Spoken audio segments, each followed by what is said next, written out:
భ్రష్ట తరములో ఉన్నామనే దానికి గుర్తేంటో తెలుసా? అబద్ధ బోధకులు సత్యం కొరకు నిలబడిన బోధకుల కంటే కూడా ఉన్నతమైన స్థితిలో ఉన్నారు. నిజంగా మనం భ్రష్టతరములో ఉన్నాము అనే దానికి గుర్తేంటో తెలుసా? సత్యాన్ని విభజించి చెప్పేవాడి దగ్గరికి పదుల సంఖ్యలో జనం వస్తే, అబద్ధ బోధలతో హృదయాలను చెవులను నింపే బోధకుడికి వేల సంఖ్యలో వెళుతున్నారు. అంటే గుంపొచ్చిన వాళ్ళు అందరూ అబద్ధ బోధకులని కాదు, కానీ అబద్ధ బోధకులుగా మాత్రం ఫాలోయింగ్ బాగా ఎక్కువగా ఉంది ఈ తరంలో. ఖండించి గద్దించి సంఘాన్ని క్రమపరిచే బోధకుడిని విశ్వాసులు ప్రేమించడం లేదు, కానీ మీరు ఏదైనా చేయొచ్చు, ఎలాగైనా ఎగరొచ్చు, ఎలాగైనా బ్రతకొచ్చు, క్రమం అవసరం లేదు అన్నట్లుగా తనకు అప్పగించబడినటువంటి మందను వెచ్చలివిడిగా వదిలేసిన, యథేచ్ఛగా లోకం వైపుకు తిరుపుతున్న బోధకులకి మద్దతు రోజు రోజుకు పెరిగిపోతున్నటువంటి దినములలో మనం బ్రతుకుతున్నాం.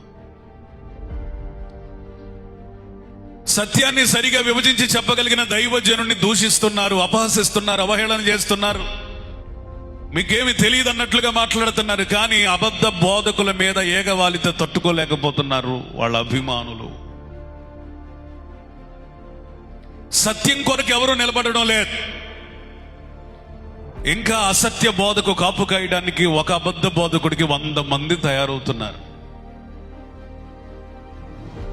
ఎందుకు ఈ వివరణ అంతా ఇస్తున్నాను, ఎందుకు ఈ మాటలన్నీ చెప్తున్నానంటే, మనము 100% భ్రష్టులైన తరములో జీవిస్తున్నాం.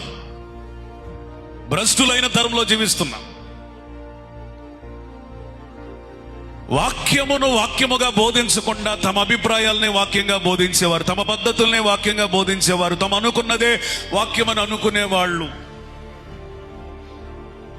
వాళ్ళ అభిప్రాయాలు సంఘాల మీద రుద్దేవాళ్ళు, మనుషులను సంతోషపెట్టే బోధకులు ఎక్కువైపోతున్నారు.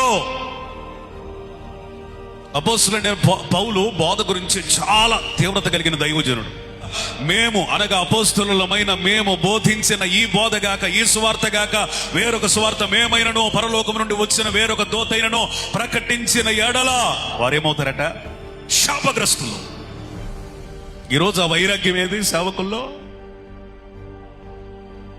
ఇంకా అబద్ధ బోధనలు కవర్ చేసుకునే పనిలో పడ్డారు, కానీ అపోస్తలుడైన పౌలు వంటి వైరాగ్యం ఏది, త్యాగం ఏది, ఆ బోధన గురించిన తీవ్రత ఏది, ఆ సత్యమును గురించిన ప్రతిష్ఠ ఏది? సంఘం సత్యానికి స్తంభం, ఆధారం.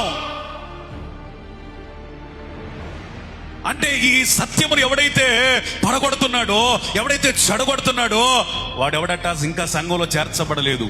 వాడు ఎంత గొప్ప బోధకుడైనా, లేకపోతే ఎంత వాళ్ళు వెళ్ళే సంఘం ఎంత గొప్పదైనా, వారు ఇంకా సంఘము లెక్కలోనికి రాలేదు. అంటే మందిరాల్లోకి వెళ్ళే వాళ్ళందరూ సంఘము కాదు, సత్యము కొరకు సత్యమును నిలబెట్టే వాళ్ళే. అది దైవజనులు కావచ్చు, విశ్వాసులు కావచ్చు, వాళ్ళు నిజమైన సంఘం. హల్లెలూయా. ఎవరు మీకు చెప్పినా గుడ్డిగా ఎవరు వెంబడించాల్సిన అవసరం లేదు. మీ చేతిలో దేవుడు పరిశుద్ధ గ్రంథాన్ని పెట్టాడు. మీరేం చేయాలో తెలుసా?